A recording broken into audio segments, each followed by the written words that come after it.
അപ്പോൾ നമ്മളിന്നിവിടെ ഉണ്ടാക്കാൻ പോകുന്നൊരു റെസിപ്പി അല്ല കേട്ടോ, പക്ഷേ ഒരുപാട് റെസിപ്പികൾ ഉണ്ടാക്കാൻ വേണ്ടിയിട്ടുള്ള 2 ഇൻഗ്രീഡിയൻസ് ആണ് ഇഞ്ചിയും വെള്ളുള്ളി. അപ്പോൾ അത് പേസ്റ്റ് ചെയ്തിട്ട് എങ്ങനെയാണ് ഫ്രീസറിൽ കേടുകൂടാതെ സൂക്ഷിക്കുക എന്നുള്ളതാണ് ചെറിയൊരു വീഡിയോ കാണിക്കുന്നത്. അപ്പോൾ നമുക്കത് എങ്ങനെ നോക്കാം. ജിഞ്ചർ ഗാർലിക് പേസ്റ്റ് ഉണ്ടാക്കാൻ വേണ്ടിയിട്ട് 1 കിലോ വെള്ളുള്ളി 1/2 കിലോ ഇഞ്ചിയാണ് എടുത്തിരിക്കുന്നത് കേട്ടോ. ഇനി നമുക്ക് ആ ഇഞ്ചിനെ ഒന്ന് ചെറുതായി കട്ട് ചെയ്ത് കൊടുക്കാം, വെള്ളുള്ളി അങ്ങനെ തന്നെ അരയ്ക്കാം.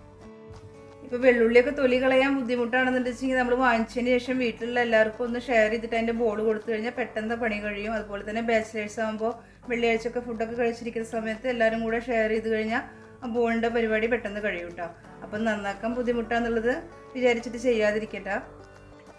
പിന്നെ നാട്ടിലൊക്കെ ആകുമ്പോൾ ഇത് ഒന്ന് വെളിച്ചെണ്ണ വറ്റിയിട്ട് ഒന്ന് വെയിലത്ത് വെച്ച് കഴിഞ്ഞാൽ പെട്ടെന്ന് അതിൻ്റെ തൊലി പോന്ന് കിട്ടും കേട്ടോ. ഇവിടുത്തെ പിന്നെ തൊലി കളയാൻ അത്ര വലിയ ബുദ്ധിമുട്ടുള്ള ഉള്ളിയല്ല. മിക്സിയുടെ ഏറ്റവും ചെറിയ ജാറല്ല കേട്ടോ എടുത്തിരിക്കുന്നത്. ചെറിയ ജാറാകുമ്പോൾ നമ്മൾ പിന്നെ കുറേ ട്രിപ്പ് അരക്കേണ്ടി വരും. അതിനേക്കാളും കുറച്ച് വലിയ ജാറ് എടുത്തിരിക്കുന്നത്. എന്നിട്ട് അരച്ച പരുവെന്ന് പറഞ്ഞു കഴിഞ്ഞാൽ അധികം നൈസായിട്ടുമല്ല അധികം ക്രഷും അല്ല, അങ്ങനത്തെ നമ്മളിപ്പോൾ കയ്യിൽ പിടിച്ചു കഴിഞ്ഞാൽ നമുക്കൊരു ബോളാക്കാൻ പറ്റണം. അങ്ങനത്തെ ഒരു പരുവത്തിൽ നമ്മൾ അരച്ചെടുക്കാം. ഇഞ്ചി വെള്ളുള്ളി സെപ്പറേറ്റ് ഒന്നല്ല കേട്ടോ അരയ്ക്കുന്നത്, രണ്ടിൽ നിന്നും പകുതി പകുതി എടുത്തിട്ടാണ് അരയ്ക്കുന്നത്. സെപ്പറേറ്റ് ആക്കൊന്നും വേണ്ട കേട്ടോ. അപ്പോൾ നമ്മൾ മിക്സിയിലെല്ലാം അരച്ച് കൊടുത്തിട്ടുണ്ട്. അധികം പേസ്റ്റ് ആയിട്ടൊന്നുമില്ല, കണ്ടില്ല. ഇതിൽ കണ്ടു കഴിഞ്ഞാൽ തന്നെ അറിയാം ചെറുതായിട്ട് ക്രഷൊക്കെ കിടക്കുന്നുണ്ട്. ഇനി നമുക്കിത് ബോളാക്കിയിട്ട് ഫ്രീസറിൽ ഫ്രീസ് ചെയ്യാൻ വെക്കണം. അതെങ്ങനെയാണെന്നുള്ളത് ഞാൻ കാണിച്ചു തരാം. അതിന് മുന്നേ ടീസ്പൂൺ വെച്ചിട്ട് നന്നായിട്ട് എല്ലാ ഭാഗവും മിക്സ് ആക്കണം കേട്ടോ. എന്നാലാണ് ആ ഇഞ്ചിയും വെള്ളുള്ളിയൊക്കെ എല്ലാ ഭാഗത്തും ഒരേപോലെ ആയിട്ട് നിൽക്കുകയുള്ളൂ.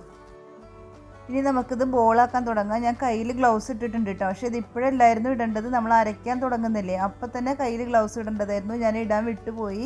കൈ നന്നായിട്ട് ചുട്ടു നേറുന്നുണ്ട്. അപ്പം നിങ്ങൾ അരയ്ക്കാൻ തുടങ്ങുമ്പോൾ തന്നെ നിങ്ങൾ ഗ്ലൗസ് ഇടണം കേട്ടോ. പിന്നെ ഒരു പ്ലേറ്റിൽ എന്തെങ്കിലും ഒരു പ്ലാസ്റ്റിക്കിൻ്റെ ഷീറ്റ് വയ്ക്കുക, അതിലേക്ക് ഓരോ ബോൾ ഉണ്ടാക്കി വയ്ക്കുക. ഇത് മെഷർമെൻറ്റ് കപ്പിൽ 1 ടേബിൾ സ്പൂണാണ് കേട്ടോ. 1 ടേബിൾ സ്പൂൺ ബോൾ എടുത്തിട്ട് നമുക്ക് ബോളാക്കാം കയ്യിൽ വെച്ചിട്ട്.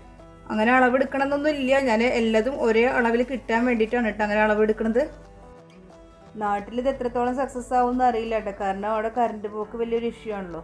ഗൾഫിലുള്ളവർക്കാണ് ഇതൊരു ഈസി ആയിട്ട് നടക്കുകയുള്ളൂ. ഇനി നമ്മളിത് ഫ്രീസറിൽ വെക്കാൻ പോവാണ് കേട്ടോ. ഫ്രീസറിൽ വെക്കുന്നതിന് മുന്നേ തന്നെ ഒരു പ്ലാസ്റ്റിക്കിൻ്റെ കവർ വിരിക്കണം. ഗാർലിക് ബോളൊക്കെ സെറ്റായതിന് ശേഷം പെട്ടെന്ന് കിട്ടാൻ വേണ്ടിയിട്ടാണ് കേട്ടോ പ്ലാസ്റ്റിക് ഷീറ്റ് വിരിക്കുന്നത്.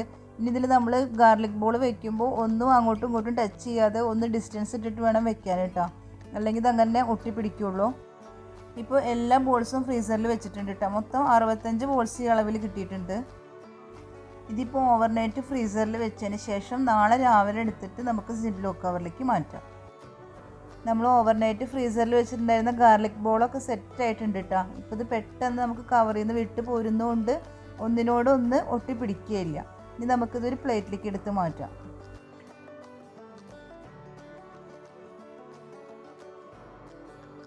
ഇപ്പോൾ നമ്മുടെ ഗാർലിക് ബോളൊക്കെ ഞാനൊരു പ്ലേറ്റിലേക്ക് എടുത്ത് കൊടുത്തിട്ടുണ്ട്. ഇനി നമുക്കിത് ഒരു സിപ്ലോ കവർ എടുത്തിട്ട് അതിലേക്ക് കുറേശ്ശെ ആക്കിയിട്ട് നമുക്ക് ഫ്രീസറിൽ വയ്ക്കാം. അപ്പോൾ ഇതിപ്പോൾ ഒന്നിനോടൊന്നും ഒട്ടിച്ചേരുന്നൊന്നും ഇല്ല കേട്ടോ. ഇനി നമുക്ക് സിപ്ലോ കവറിൽ ഇത് മൊത്തത്തിൽ ഇട്ട് വെച്ചാലും ഒരു പ്രശ്നവുമില്ല, എടുക്കുന്ന സമയത്ത് ഒട്ടിപ്പിടിക്കുമെന്നുള്ള പേടിയൊന്നും വേണ്ട. ഇപ്പോൾ സിപ്ലോ കവർ എടുത്തിട്ടുണ്ട് കേട്ടോ, അതിലേക്ക് ആക്കി വയ്ക്കാം നമുക്ക്. ഇനി ഇപ്പോൾ ഒരു സിപ്ലോ കവറിൽ നമ്മൾ ഫുള്ളായിട്ട് വെച്ചിട്ടുണ്ട് കേട്ടോ. ഇത് ചെറിയ കവറാണ്, നിങ്ങളുടെ കയ്യിൽ വലിയ കവറാണെങ്കിൽ അത്യാവശ്യം കൊള്ളും. ഇതിപ്പോൾ ചെറിയ കവറുകൊണ്ട് ഇതിൽ കൊള്ളുന്നത്ര ഞാൻ വെച്ചിട്ടുണ്ട്. ഇനി ഇത് ആക്കി ഉടനെ തന്നെ ഫ്രീസറിൽ കൊണ്ടുവയ്ക്കണം കേട്ടോ, അല്ലെങ്കിൽ ഇത് പെട്ടെന്ന് അത് മെൽറ്റായി പോവുള്ളൂ.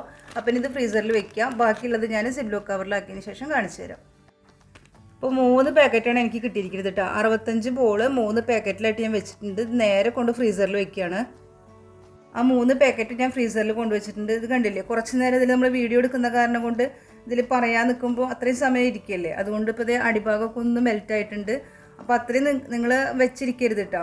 ഇത് നമ്മൾ ഫ്രീസറിൽ നിന്ന് ഇങ്ങോട്ട് എടുത്ത ഉടനെ തന്നെ സിപ്ലോ കവറിലാക്കിയതിന് ശേഷം അപ്പോൾ തന്നെ ഫ്രീസറിൽ കൊണ്ടുവയ്ക്കുക. അപ്പോൾ പിന്നെ ഇതിങ്ങനെ വരില്ല കേട്ടോ. നമ്മൾ നേരത്തെ ബോളാക്കിയ പോലെ ബോളാക്കാൻ ബുദ്ധിമുട്ടാണെന്നുണ്ടെങ്കിൽ ഇതുപോലത്തെ ഒരു സ്റ്റീൽ പ്ലേറ്റ് എടുത്തിട്ട് ചെറുതായിട്ട് ഒന്ന് എണ്ണ പുരട്ടി കൊടുക്കുക. എന്നിട്ട് അതിന് ശേഷം നമ്മൾ മൊത്തത്തിൽ ആ നമ്മൾ ഗ്രേറ്റ് ചെയ്തിട്ടുള്ള പേസ്റ്റ് ഉണ്ടല്ലോ ഇഞ്ചി വെള്ളുള്ളിയുടെ, അത് മൊത്തത്തിൽ ഇതിൽ ആക്കി കൊടുത്തതിന് ശേഷം ഒരു ക്ലിംഗ് റാപ്പ് വെച്ചിട്ട് കവർ ചെയ്തിട്ട് ഫ്രീസറിൽ വെക്കുക. എന്നിട്ട് ഒരു 6 മണിക്കൂറിന് ശേഷം എടുത്തിട്ട് കത്തി വെച്ചിട്ട് സ്ക്വയർ ചെയ്തിട്ട് ഷേപ്പ് അങ്ങനെ വെക്കുക കേട്ടോ. അല്ലെങ്കിൽ പിന്നെ സെറ്റ് ആയതിന് ശേഷം നമുക്ക് സ്ക്വയർ ചെയ്യാൻ പറ്റില്ല. അതിനാണ് ഒരു 6 മണിക്കൂറിന് ശേഷം എടുത്തിട്ട് ഒന്ന് ഷേപ്പ് ഇങ്ങനെ വരച്ച് വെച്ചാൽ മതി കത്തി വെച്ചിട്ട്. എന്നിട്ട് വീണ്ടും ഫ്രീസറിൽ വെക്കുക ഓവർനൈറ്റ്. എന്നിട്ട് പിറ്റേ ദിവസം എടുത്തിട്ട് ഓരോ പീസ് എടുത്തിട്ട് നമ്മൾ സിപ്ലോ കവറിൽ സൂക്ഷിച്ച് വെച്ചാൽ മതി കേട്ടോ. ഇനി അതും അല്ലെങ്കിൽ നമ്മുടെ ഐസ് ക്യൂബിൻ്റെ ട്രേ ഉണ്ടല്ലോ, അതിൽ ഓരോ ടീസ്പൂൺ വീതം വെച്ചിട്ട് ഫ്രീസറിൽ വെക്കുക. അത് ഓവർനൈറ്റ് വെച്ചാൽ മതി കേട്ടോ. 6 മണിക്കൂറിന് ശേഷം എടുക്കൊന്നും വേണ്ട. ഓവർനൈറ്റ് വെച്ചിട്ട് പിറ്റേ ദിവസം നമ്മൾ അതിൽ നിന്ന് അടർത്തിയെടുത്ത് സിപ്ലോ കവറിലേക്ക് വെച്ചാൽ മതി കേട്ടോ. അപ്പോൾ എങ്ങനെ വേണമെങ്കിലും നമുക്കിത് സൂക്ഷിച്ച് വെക്കാവുന്നതല്ലോ. ഒന്നുകിൽ ബോളായിട്ട്, അല്ലെങ്കിൽ പ്ലേറ്റിൽ വെച്ചിട്ട്, അല്ലെങ്കിൽ ക്യൂബിൽ ഐസ് ക്യൂബ് ആക്കിയിട്ട് കേട്ടോ. ഇതിപ്പോൾ ഞാൻ ഇഞ്ചി മാത്രം പേസ്റ്റ് ചെയ്തതാണ്. അതിങ്ങനെ മിക്സിയിലിട്ടിട്ട് നന്നായിട്ട് വെള്ളം ഒഴിക്കാതെ തന്നെ നല്ല പേസ്റ്റ് പോലെ അരച്ചിട്ട് ഐസ് ട്രേയിലാക്കി വെച്ചു. എന്നിട്ട് ഓവർനൈറ്റ് കഴിഞ്ഞതിന് ശേഷം പിറ്റേ ദിവസം എടുത്തിട്ട് നമ്മൾ സിപ്ലോ കവറിലേക്ക് മാറ്റി വെച്ചതാണ് കേട്ടോ. ഇതിപ്പോൾ ഇഞ്ചി മാത്രം ഇങ്ങനെ എടുക്കാൻ കാരണം ഇനിയിപ്പോൾ വെള്ളുള്ളി ഇല്ലാതെ ഇഞ്ചി തന്നെ വേണ്ട എന്തെങ്കിലും റെസിപ്പി ഉണ്ടാവുമല്ലോ, അതിലേക്ക് വേണ്ടിയിട്ടാണ് ഇഞ്ചി മാത്രം ഇതുപോലെ പേസ്റ്റ് ചെയ്ത് വെച്ചത്. അതുപോലെ തന്നെ നമുക്ക് വെള്ളുള്ളിയും ചെയ്യാം കേട്ടോ. വെള്ളുള്ളി സെപ്പറേറ്റ് ചെയ്തിട്ട് ഒന്നുകിൽ നന്നായി പേസ്റ്റ് പോലെ അരച്ചിട്ട് വെക്കുക, അല്ലെങ്കിൽ ജസ്റ്റ് ഒന്ന് ക്രഷ് ചെയ്തതിന് ശേഷം ഐസ് ട്രേയിൽ വെച്ചിട്ട് പിറ്റേ ദിവസം നമുക്ക് സിപ്ലോ കവറിൽ വെച്ചിട്ട് സൂക്ഷിച്ചെടുത്ത് വെക്കാം കേട്ടോ. ഇത് നാടൻ ഇഞ്ചിയാണ് കേട്ടോ. ഇത് ഞാനിതുപോലെ അരച്ചിട്ട് വെള്ളം ഒഴിക്കാതെ നല്ല പോലെ പേസ്റ്റ് ചെയ്തിട്ട് ഐസ് ട്രേയിൽ വെച്ച് ഫ്രീസറിൽ വെച്ച് നമ്മൾ ഓരോ ക്യൂബായിട്ട് കിട്ടി. എന്നിട്ട് ആ ക്യൂബ് കത്തി വെച്ചിട്ട് നേരെ കട്ട് ചെയ്തതിന് ശേഷം സിപ്ലോ കവറിൽ വെച്ചതാണ്. അത് നമുക്ക് വല്ല ചായ ഒക്കെ ഉണ്ടാക്കാൻ വേണ്ടിയിട്ട് അതിലേക്ക് എടുക്കാമെന്ന് വിചാരിച്ചിട്ടാണ്. നാടൻ ഇഞ്ചി ആയതുകൊണ്ട് ഞാൻ ഇങ്ങനെ സൂക്ഷിച്ച് വെച്ചത് കേട്ടോ. അപ്പോൾ ഐസ് ക്യൂബിൽ വെച്ചിട്ടുള്ള നമ്മുടെ ജിഞ്ചറിൻ്റെ പേസ്റ്റാണ് കേട്ടോ ഇത്. ഇപ്പോൾ ഇങ്ങനത്തെ ഒരു ക്യൂബാണ് കിട്ടിയത്. അപ്പോൾ നിങ്ങൾക്കത് ഹാഫ് ആക്കണം എന്നുണ്ടെങ്കിൽ കട്ട് ചെയ്യാൻ എങ്ങനെ ചെയ്യേണ്ടതെന്ന് വെച്ചെങ്കിൽ ഒരു കത്തി വെച്ചതിന് ശേഷം നമ്മുടെ കയ്യിൽ ഉള്ളിയൊക്കെ കുത്തുന്ന കല്ലുണ്ടല്ലോ, അത് വെച്ചിട്ട് ഒന്ന് തട്ടി കൊടുത്താൽ മതി. കണ്ടില്ലേ? അപ്പോൾ 2 പീസായി കിട്ടും കേട്ടോ. കറി വയ്ക്കുന്നതിൻ്റെ ഒരു 5-10 മിനിറ്റ് പിന്നെ ഒന്ന് പുറത്ത് വെച്ച് കഴിഞ്ഞാൽ തന്നെ അതൊന്ന് മെൽറ്റ് ആയിക്കോളും. നമ്മൾ പുറത്ത് വയ്ക്കാൻ മറന്നു പോയെങ്കിൽ കുഴപ്പമൊന്നുമില്ല. എണ്ണ ചൂടായതിലേക്ക് സിമ്മിലിട്ടതിന് ശേഷം അതിലിട്ട് കൊടുത്താൽ മതി കേട്ടോ.